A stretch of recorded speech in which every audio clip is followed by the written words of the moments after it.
Hello everyone, I'm Xinya from Group 3, and today we're gonna introduce you our final project, which is a music streaming services database. And our group members are next page, please. Yeah, our group members are Elia, Yaowen, Gigi, and me. We are from the MLS and MSIM programs. And four of us are music lovers, and we have different favorite music genres. So this was the starting point of our decision to develop this music streaming services database. So next page, please. Yeah, we're gonna introduce you our business purposes, the final ERD, and some features highlights of our database, plus the views and reports that we extracted from our database content. So first, I'm gonna introduce you the business purpose of this database. Since our music streaming service platform is an UGC or consumer user-generated content platform, so all the music products will be created and updated by users as contributors. And these contributors will belong to different labels. So our database is primarily designed to promote the creation, uploads, and distribution of different digital music products by users and labels, and to promote users' consumption activities such as the purchase and download of music products. Also, this database is to support the engagement among users, such as the following relationship. So you can follow your favorite music contributors. And the database also maintains the music label's accumulated income for some marketing analysis or recommendation strategy purpose, which will lead us to the business requirements or problems in the next slide. Next slide, please. Okay, so to be more specific, the business requirements of this database are allow users to find information about specific music products, such as the price, genre, label, and the credits info of a track or an album, and allow users to like music products and create their own playlists containing their different tracks, and allow users to purchase and download music products from different labels so they can listen to them offline, and allow users with certain specialties such as the songwriting, singing, playing, arrangement, etc. to upload their music creations. And last, to collect data of users' activities and label sales for, like I said, business analytics and recommendation strategy enhancement. So this concludes our business requirement.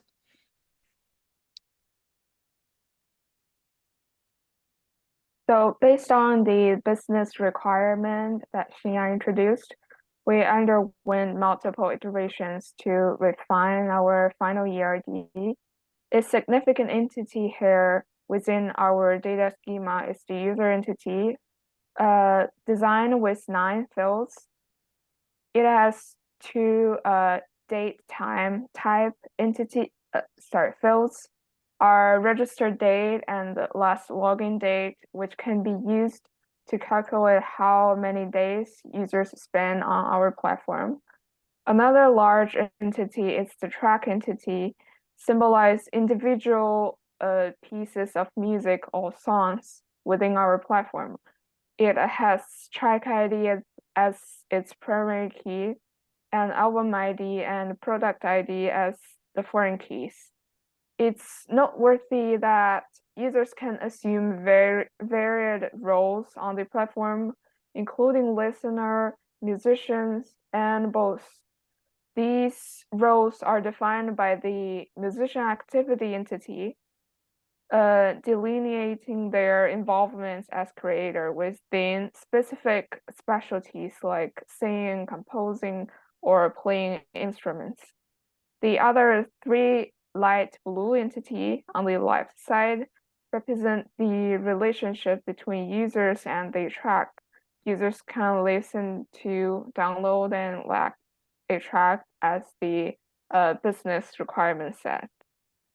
Lastly, the pink circle with 3 lines attached signifies the hierarchical relationship between super entity and sub entity within our ERD. So my teammate will elaborate on these relationships in the following slides. Yeah, so when we were creating our initial ERD, we came across an issue when we were trying to create purchase history. So our purchase history entity is essentially recording like a receipt. So if a user purchases a track or an album, it's recorded in purchase history. And one of the issues we came across with this entity was that we wanted users to be able to purchase tracks or album, which are 2 separate entities. And so to solve that, we created the superclass product entity.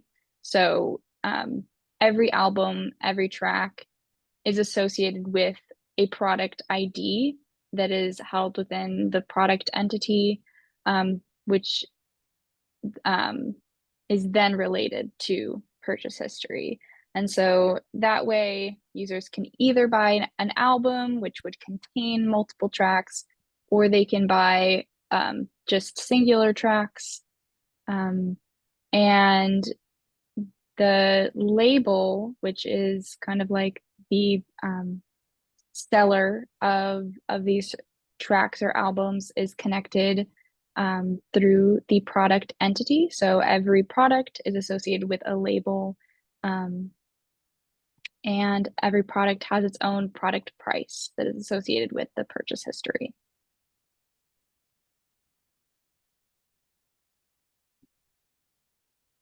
And another highlight of our ERD is the relationship between user entity and the following relationship entity. So it's a special case in which multiple foreign case in the child entity points to the primary key of the parent entity, of a same parent entity. So that's why there are 2 dotted lines between the parent entity user and the child entity following relationship. So yeah, next, please. So because our database is so user focused and it's a music streaming service, but we also have a lot of business goals because we are also helping people to sell their music online and people to buy music, even though people can also listen for free, follow other people for free.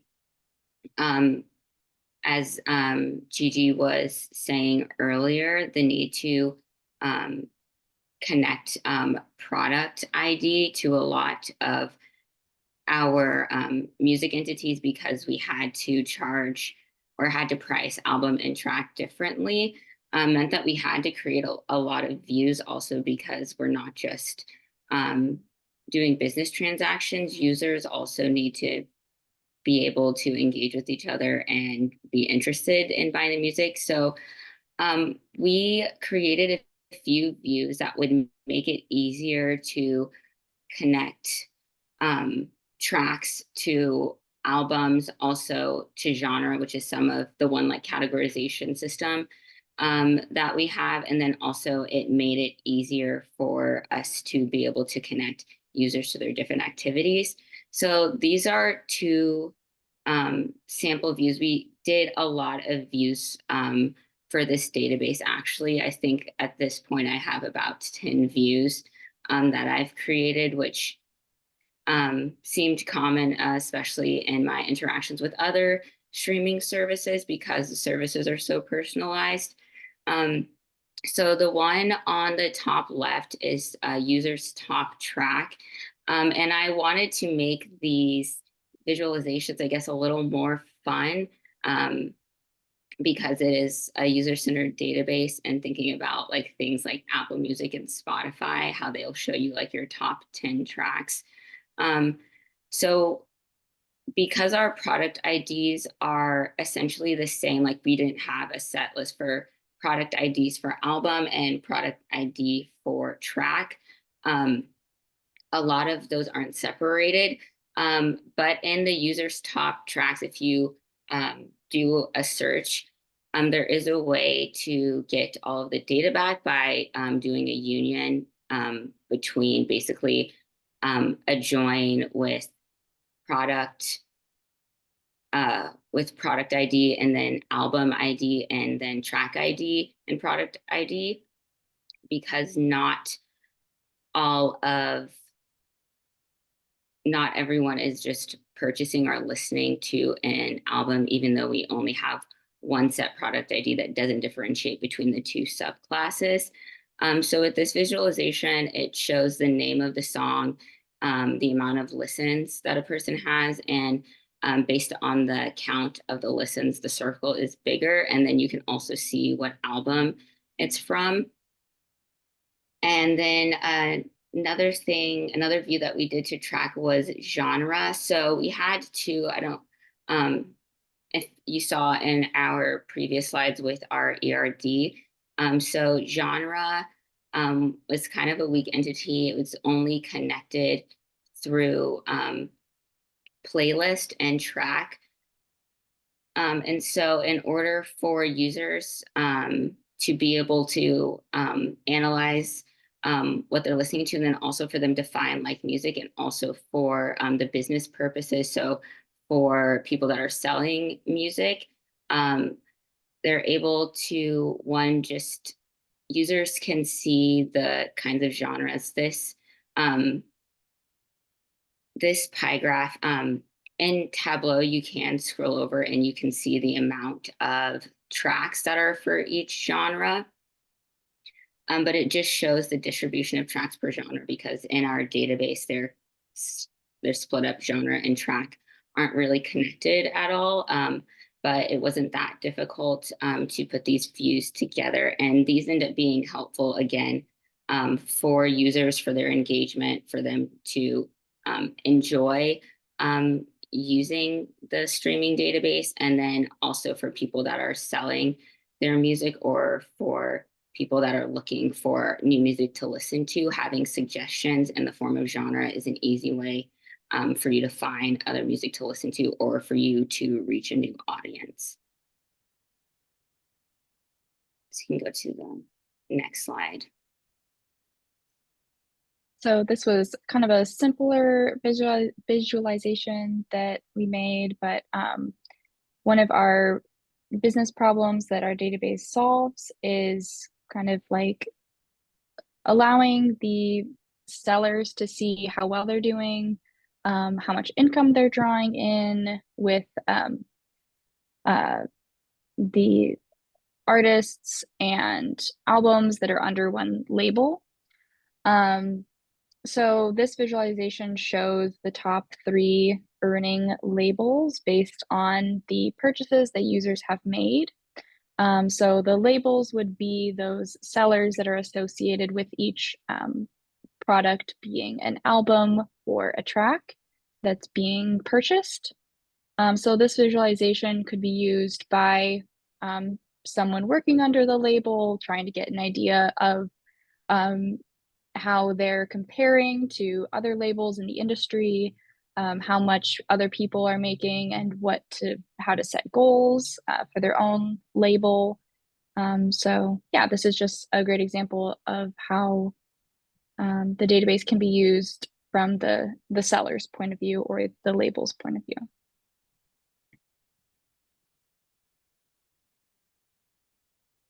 So the other main goal, again, was services for users. So a way that users can engage with each other is in their follow relationships with other users. So the follow relationship entity was pretty special because it allows users to track who's following them, and then also who you're following.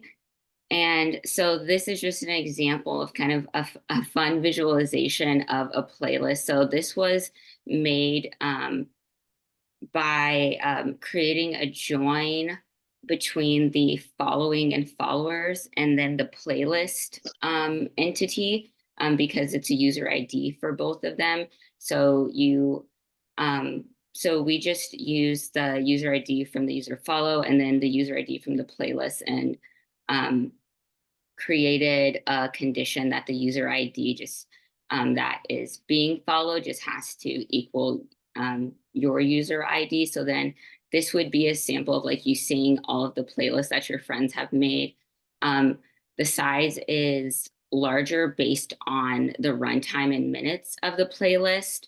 And then it has the title, the name of the playlist, and then the number is the amount of tracks. And then you can also see, so if you're on a homepage or on your user profile, you could see what your friends are listening to, what the people you're following, what playlists that they're making. And another thing, this is just a small visualization. We are able to find a way for users so you could see your total followers, and then the total people that you're following. So you could get basically just a count of all the people following you and who you're following, and then could also create a view of all of the usernames that are following you and the amount of time that they've been following you for. And then just having that relationship enables users to also see each other's likes history. You can um, find other people to follow based on similar songs. So we also were able to create views where you could find what the people you're following are listening to, and then also other people that you're not following, what they're listening to, by just a commonality in the like history and also the listen history. So having all of those user entities was really important for us to be able to serve the needs for users to be able to engage with each other. And I think because we're doing a music streaming platform, there are a lot of creative ways that we could make it more fun for users as they're looking through their data. You can go to the next slide. And this is another part of the services for users. So as users are making purchases, and then some users are also musicians who are releasing music. But this is just a view of a visualization of looking at a user's purchases by date, by the specific purchase date. So this is just looking by product ID, and some of these are albums and some of these are songs, but we're able to pull all of them at once. But you can also view by what kind of product it is, if it's an album or a track, also what the product name is, because product ID is connected to the album and the track entity. And then also because of the view that we came up with to match together track and genre, you could, even if you're interested, users can check to see if there are certain genres that they've been purchasing more of. But most of these views, it's not really unique to any particular service. We are able to find a lot of ability, once again, because of those super classes, because product, track, and album were just like connected throughout the entire database. It became really useful. So serving the business purpose ended up creating a lot of fun opportunities, I think, for the user views, and then the other options that users would have. And of course, purchasing is always going to help a business as well. So it's great that we were able to, I think, balance out the needs of both.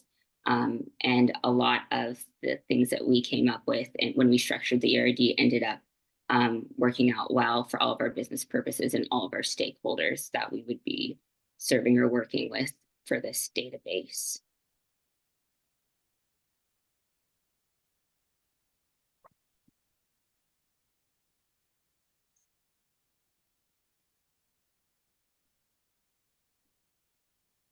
And that's all.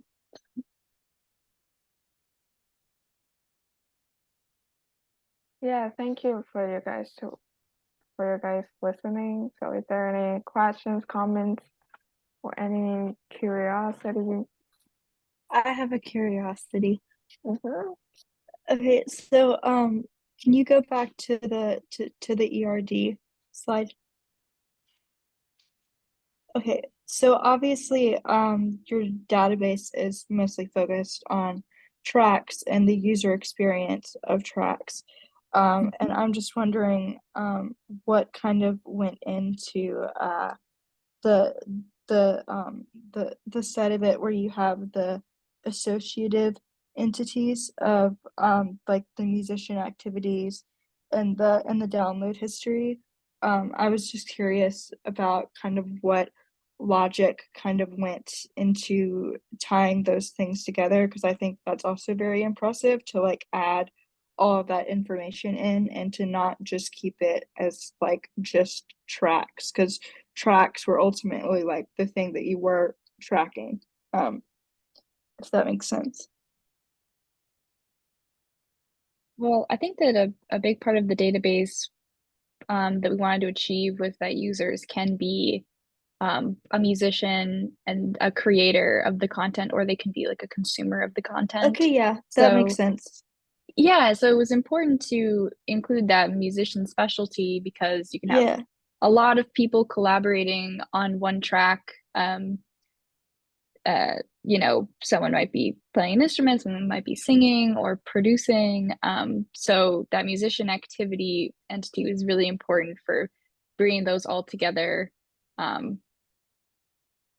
So yeah, yeah. that actually makes a lot of sense, because I was just thinking of it purely from like a consumer perspective, but the musician side of it also makes sense, because if you're just using a platform because you're a musician and you're not on like a really big label, then of course you would like put your stuff out like on, you know, on whatever platform you want to put it out on, so that more people can stream your stuff. So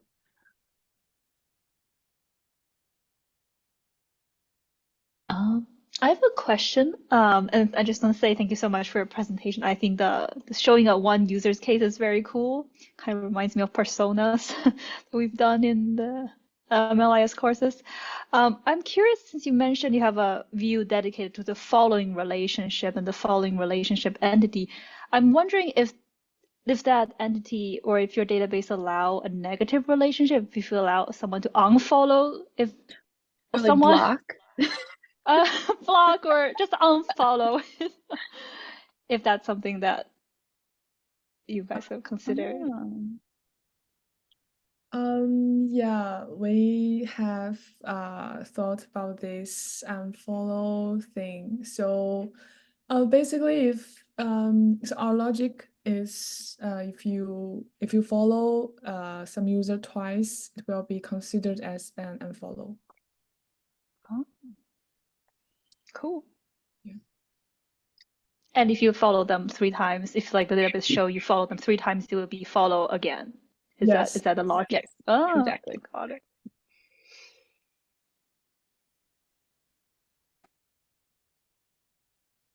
I really liked the user's top tracks visualization, and I see the listen history table. There's the listen timestamp. I'm wondering if that listen count is coming from there, or if that was a computed column, or where does that data come from? For the top listens. Yes. That was more, yeah, finding the total amount. We just used kind of a count and distinct function, so that's why the timestamp was great, because we could get all those distinct timestamps, and our date time was year, month, day, hour, minute, second. So even if someone is doing it on the same day, we're getting all of the listens, or able to keep track of all of people's listening history. And since it's connected to track IDs, it was quite easy to query. And that's why it's also a primary key, the timestamp, since a user could listen to the same track more than once.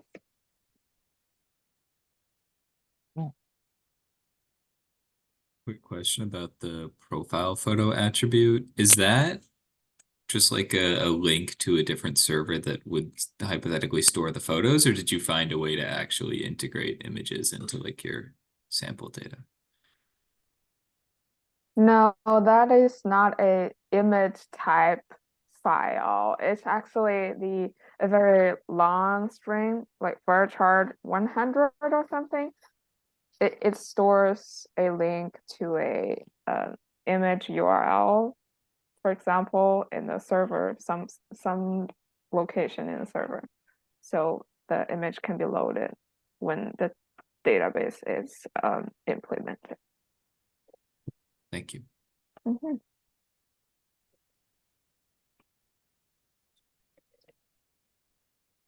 Team 3, I like your implementation of the supertype subtype in your design. That's wonderful. And your reports and the visualization looked wonderful. They were great. So I'm going to ask you about the same question. What tool did you use for creating them? And then did you encounter any challenge or any problem when creating them? For the ones that I did, I mostly did them on Tableau. The challenge that I did incur was that I was unable to query things or to connect our SQL server. So I just had to basically had to export all of our tables from dbeaver as CSVs. Which was difficult because then I had to logically link them all together. So some of the data types were really messed up, but it ended up working out okay. But that was the biggest difficulty, was not like having a full set of data that was already associated together and just working off of all of the all of the tables we had in our schema. Yeah, I used Go ahead, please. used Excel for this one. This also looks good. Yeah. Thanks. Sure. Yeah. I think for Tableau, because we used the free version, that might have caused some connectivity issues. I think when we go out to do data work in industry, those will just go away because we'll be using the real tool with all the whistles and the bells. And I think the way you did it was great. You found a way to work around the limitations, and that's wonderful.